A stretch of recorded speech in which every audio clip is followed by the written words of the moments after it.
पहले नीतीश जी का जो चेहरा होता था उसमें जो चमक होती थी, उसमें जो रौनक होती थी, और आज नीतीश जी को देखिएगा लगता है कि असहाय निसहाय एक मतलब दुर्बल व्यक्ति। वो सबको पता है कि तीर छाप पर वो चुनाव लड़ेगा वो सदन नहीं पहुंचेगा, पर सवार होकर बेहतरनी पार करना संभव नहीं है। लेकिन आप एक बड़े राजनीतिज्ञ हैं, क्या देखिए एक बात समझिए, भारतीय जनता पार्टी का मतलब होता है जुगलबंदी है, उनको याद रहता है। एक घंटा बाद पूछिएगा क्या बोलता तो लगेंगे ताकने से क्या बोल गए थे, जब सुनाइए तो भाई जरा दिखाओ तो सही। पता नहीं गया वो कितनी बार गए होंगे, इसके बाद भी पूछ फिर रहे हैं। एक बार मुलाकात हुई सारण के एमएलसी सचिदानंद राय जी से, और इस मुलाकात के दौरान बिहार में जो राजनीति गरमा चुकी है, नीतीश बाबू के पलटी मारने की जो आशंकाएं सामने आ रही है, उस पर आज फिर एक बार हम लोग बात करेंगे।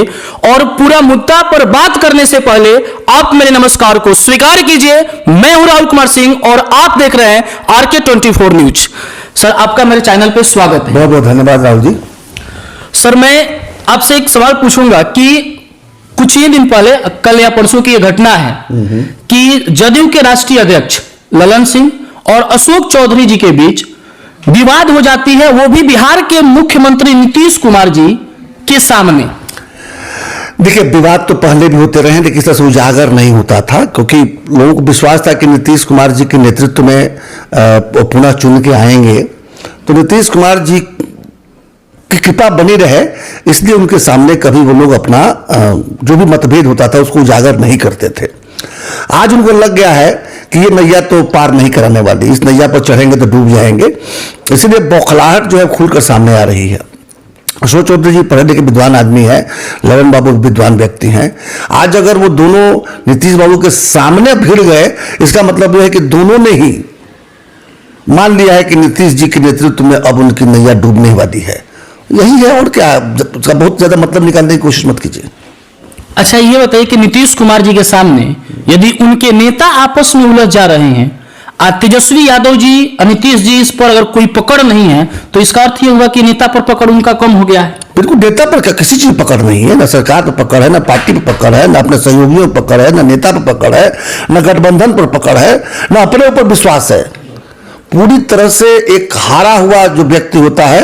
अब देखते नहीं, नीतीश जी का पहले नीतीश जी का जो चेहरा होता था उसमें जो चमक होती थी, उसमें जो रौनक होती थी, और आज नीतीश जी को देखिएगा लगता है कि असहाय निसहाय एक मतलब दुर्बल व्यक्ति की तरह दिखाई देते हैं। तो निश्चित रूप से जो जैसा है वैसा दिख रहा है। नीतीश जी दुर्बल हो गए हैं, आपको देख के क्या लगता है?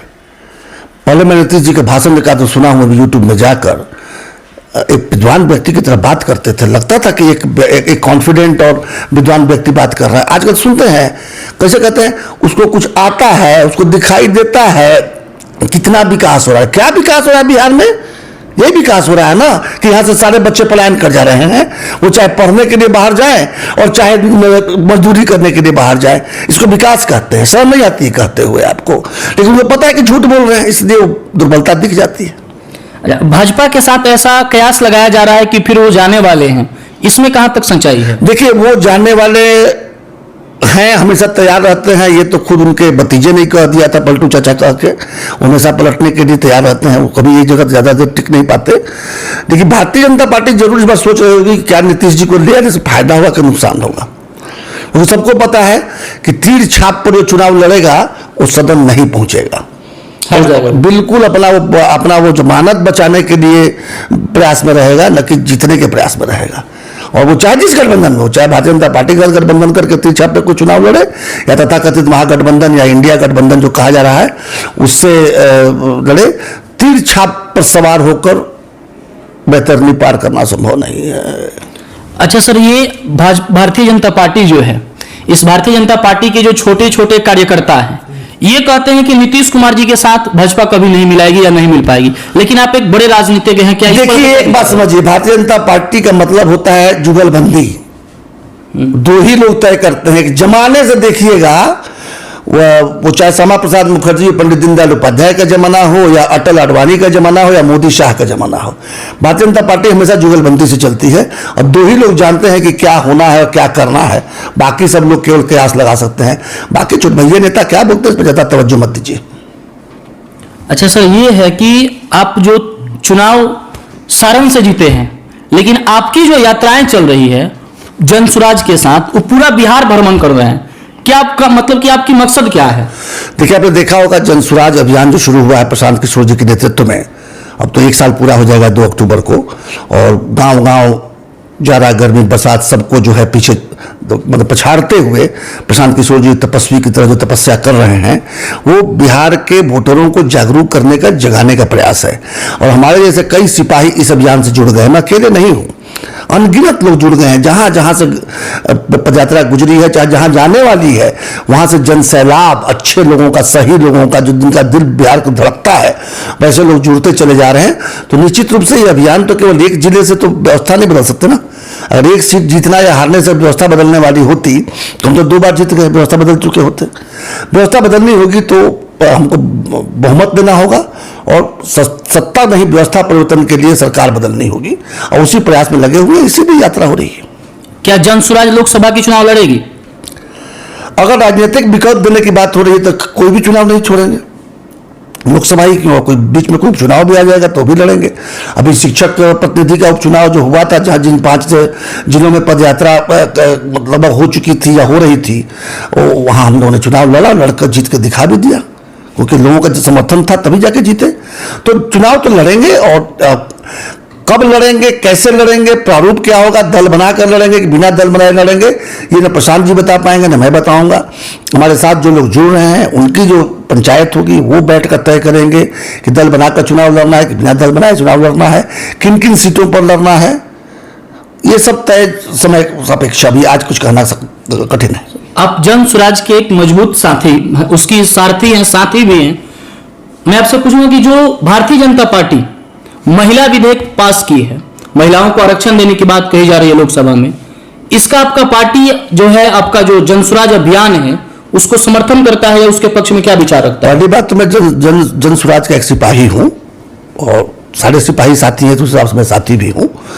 और दूसरी बात जो कहा आपने, आधी आबादी को जो आरक्षण देने की बात की गई है 1/3, मैं ऐसे कानून का मैं स्वागत करता हूं। मैं ही नहीं, देश के जो भी प्रबुद्ध लोग होंगे, जो भी देश के लिए अच्छा सोचने वाले लोग होंगे, सब इस बात को मानेंगे कि आधी आबादी को जितनी सहभागिता मिलनी चाहिए थी उतनी पिछले 75 वर्षों में नहीं मिली है। तो अब ये तो कम से कम तय हो गया कि 2029 में एक बार जब जनगणना जब पूरी हो जाएगी, जो 10 वर्षीय जनगणना होती है वो पूरी हो जाएगी, और डिलिमिटेशन कमीशन के पास जब सारे डेटा उपस्थित हो जाएंगे तो निश्चित रूप से किन किन सीटों को रिजर्व करना होता है हो पाएगा। तो मेरा मानना है कि 25-26 के बाद जो चुनाव होंगे तब तक डिलिमिटेशन की प्रक्रिया पूरी हो चुकी होगी, और उस समय से आधी आबादी को कम से कम 1/3 हिस्सा विधानसभा और लोकसभा में मिलेगा, और ये बहुत स्वागत योग्य कदम है। जनसुराज का जो अभियान चलता है, जहां भी जनसुराज का वोटिंग कराई जाती है, इसका कैसे समर्थन होती है? हम लोग जो सम्मेलन करते हैं उसमें युवा से लेकर हर उम्र के लोग उसमें उपस्थित होते हैं, और उनसे जानने की कोशिश की जाती है कि क्या हम दल बनाकर चुनाव लड़ें या अभी दल बनाने में के लिए और समय लें। आपको जानकर खुशी भी होगी और आश्चर्य भी होगा कि 95% से अधिक, अभी तक जिन जिन जिलों में ये पंचायत हुए हैं, 95% से अधिक लोगों का समर्थन दल बनाने के पक्ष में है, कि दल बनाकर ही चुनाव लड़ना चाहिए, ऐसा लोगों का मानना है। लेकिन अभी तो 9 जिला ही हुआ है, कम से कम और 2-3 जिले हो जाए, एक बार कम से कम ये हो जाए कि लगभग आधा बिहार पूरा हो जाए, तभी हम मानेंगे कि बिहार की मंशा है कि दल बनाकर लड़ा जाए, और ये निर्णय सही समय पर लिया जाएगा। अकेले चुनाव लड़ने के विचार में है लोग कि फिर गठबंधन के साथ किसी के साथ? गठबंधन के योग हम किसी को पाते ही नहीं। अगर आज हमारे पास कोई एक भी विकल्प ऐसा दिखता कि इसको समर्थन देकर बिहार का मुस्तकबिल बदला जा सकता है, तो फिर हम दल बनाने की दिशा में क्यों जाते हैं, उसी का समर्थन करते। लेकिन हम तो नहीं पाते हैं कि एक भी विकल्प, चाहे जिस पार्टी का नाम ले लीजिए हो, कांग्रेस हो, भारतीय जनता पार्टी हो, राष्ट्रीय जनता दल हो, जनता यूनाइटेड हो, कम्युनिस्ट हो, माले हो, जो कई जाति वाली पार्टियां, सहनी, माझी, कुशवाहा, अंटसंट जो बन गए हैं, किसी एक में भी अगर वो क्षमता हमें दिखती कि बिहार की व्यवस्था परिवर्तन करने के योग्य है, तो अपनी सारी शक्ति उसी के पीछे लगाए होते। आज जब हम एक नया विकल्प की बात करें तो निश्चित रूप से उसमें से किसी को भी इस योग्य नहीं समझते कि उसके साथ में गठबंधन किया जाए। कोई उस योग्य नहीं है। होता तो फिर कह तो रहा हूं, क्या होता। नीतीश कुमार जी जो हैं वो प्रशांत जी को कहते हैं कि वो नीति का निर्माण कर सकते हैं, चुनाव नहीं जीत सकते हैं, बार बार ये अपनी टिप्पणी करते रहते हैं। नीतीश कुमार जी क्या कहते हैं उनको याद रहता है, 1 घंटा बाद पूछिएगा क्या बोला था, तो लगेंगे ताकने, क्या भूल गए थे, जब सुनाइए तो भाई जरा दिखाओ तो सही। इतनी घटना है कि हेलीकॉप्टर से गया उतरे, हम उतर के पूछ रहे थे कहाँ आ गए हम लोग जी, तो उस आदमी को जो ये याद नहीं रहता कि हेलीकॉप्टर पर चढ़ने के पहले हम गया जा रहे थे, तो उतरे होंगे तो गया में उतरे होंगे, अब पता नहीं गया वो कितनी बार गए होंगे, इसके बाद भी पूछ रहे हैं। तो नीतीश कुमार जी क्या कहते हैं उस पर क्या हमसे कमेंट्री करवा रहे हैं आप? मानसिक रूप से वो कमजोर हो गए हैं? नहीं, बेचारे खो गए हैं, इतनी बार पलटी मार गए कुछ याद नहीं रहता है। देखिए सच बोलिएगा ना तो याद करने की जरूरत नहीं होती है, और झूठ बोलेंगे तो उसको लिख लिख के याद करना पड़ता है कि क्या बोल गए। जी तो धन्यवाद, फिर हम लोग अगले बार मिलेंगे, फिर बातें करेंगे।